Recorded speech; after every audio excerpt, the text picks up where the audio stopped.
Hi friends, welcome to our channel. నా పేరు సరస్వతి. మీరంతా ఎలా ఉన్నారు? నేను చాలా బాగున్నాను. వీడియోలోకి వెళ్ళే ముందు ఒక మాట.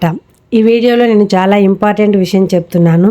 వీడియో ఎక్కడా స్కిప్ చేయకుండా చూడండి. వీడియో నచ్చితే లైక్ చేయండి, షేర్ చేయండి, సబ్స్క్రైబ్ చేసుకోవడం మర్చిపోకండి. ఇక ఈరోజు వీడియోలోకి వెళ్తే, రథసప్తమి సందర్భంగా మా అన్న కొడుకు 108 భగవద్గీతలు తీసుకెళ్ళి గుడిలో పూజ చేయించి ఆ భగవద్గీతల్ని అందరికీ పంచిపెట్టారు. ఇది గొప్ప విషయమా? ఈ విషయం చెప్పడానికి వీడియో చేస్తున్నావా అనుకుంటున్నారేమో. కాదండి, నేను ఇది గొప్ప కోసం చెప్పట్లేదు. ఈ వీడియో ద్వారా మీకు ఒక ముఖ్యమైన విషయం చెప్పడం కోసమే ఈ వీడియో చేశాను. నేను ఎవరి మనోభావాలు దెబ్బతినడం కోసమో మత ప్రచారం కోసమో ఈ వీడియో చేయట్లేదు. ఒక నిజం చెప్పడం కోసమే ఈ వీడియో చేస్తున్నాను. ఈ వీడియోలో నేను చెప్పే మాటల వల్ల ఎవరి మనసైనా బాధపడితే నన్ను క్షమించండి. కానీ నేను చెప్పాలనుకున్నది మాత్రం సూటిగా చెప్పాలనుకుంటున్నాను. ప్రతి ముస్లిం ఇంట్లో ఒక ఖురాన్ ఉంటుంది, ప్రతి క్రిస్టియన్ ఇంట్లో బైబిల్ ఉంటుంది.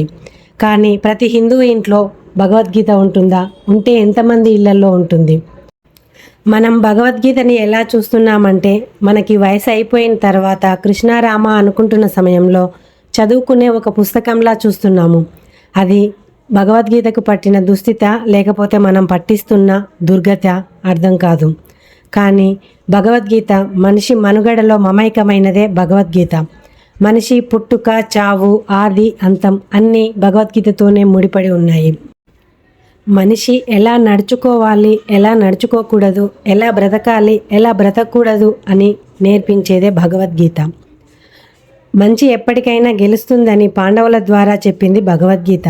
చెడు ఎప్పటికైనా ఓడిపోతుందని కౌరవుల ద్వారా చెప్పింది భగవద్గీత. ఆహారం తెచ్చారనుకుని 5గురు సమంగా పంచుకోండి అని చెప్పిన తల్లి మాటని మీరకుండా 5గురు ద్రౌపదిని వివాహమాడి తల్లి మాట జవదాటకూడదు అని ఈ సంఘటన ద్వారా మనకి చెప్పింది భగవద్గీత. ధర్మం తప్పకూడదని, నీతిగా ఉండాలని, అబద్ధం ఆడకూడదని, అశ్వత్థామ అతః కుంజరః అంటూ నిజం చెప్పి ధర్మరాజు ద్వారా మనకి చెప్పింది భగవద్గీత. కౌరవ సభలో అవమానం జరుగుతుంది ద్రౌపదికి. అలా తనని అవమానించిన వారి అంతం చూసిన తర్వాతే నేను జుట్టు ముడివేస్తానని చెప్పి శపథం చేస్తుంది. అలా శపథం చేసిన భార్యకి అండగా ఉండి ఆ శపథం నెరవేర్చిన భీముడు, ఒక భార్యకి భర్త ఎలా అండగా ఉండాలో చెప్పింది భీముడి ద్వారా భగవద్గీత. విల్లు విద్యని అభ్యసించే సమయంలో బాణం ఎక్కుపెట్టి పక్షి కన్నును మాత్రమే చూడగలిగిన ఏకాగ్రత, కృషి, పట్టుదలతో తనకి ఎవరు సాటి రానంతగా విలువిద్యను అభ్యసించాడు.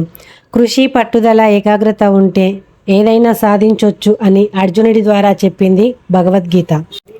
అన్నల మాటను జవదాటకుండా వారిని అనుసరించిన నకుల సహదేవుల ద్వారా పెద్దవారి మాటల్ని కాదనకూడదు, వారిని గౌరవించాలి, వారి మాట జవదాటకూడదని చెప్పింది భగవద్గీత. ద్రౌపది వస్త్రాపహరణం సమయంలో ఒక చెల్లికి అండగా ఎలా ఉండాలి అని, అన్నా చెల్లెల అనుబంధం ఎలా ఉండాలి అని కృష్ణుడి ద్వారా తెలిపింది భగవద్గీత.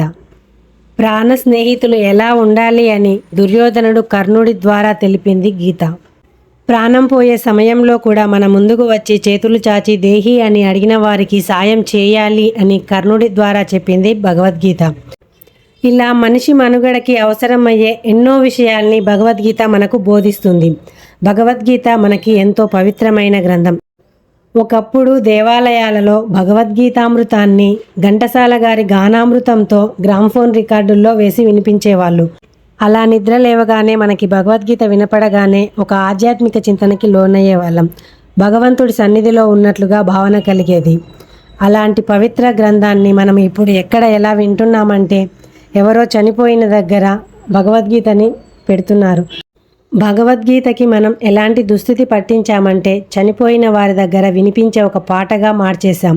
ఎక్కడికైనా వెళ్ళినప్పుడు ఎక్కడి నుంచైనా మనకు భగవద్గీత వినిపిస్తే అప్పుడు మనకు తెలియకుండా మనమే ఎవరో చనిపోయారులే అనే దుస్థితికి వచ్చేసాము.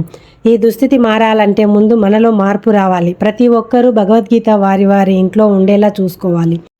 మన పూజా మందిరంలో ఒక దేవుడి విగ్రహం ఎలా ఉంచుకుంటామో, ఒక దేవుడి ఫోటో ఎలా ఉంచుకుంటామో, అలాగే భగవద్గీత అనే పవిత్ర గ్రంథాన్ని కూడా అలాగే ఉంచుకోవాలి.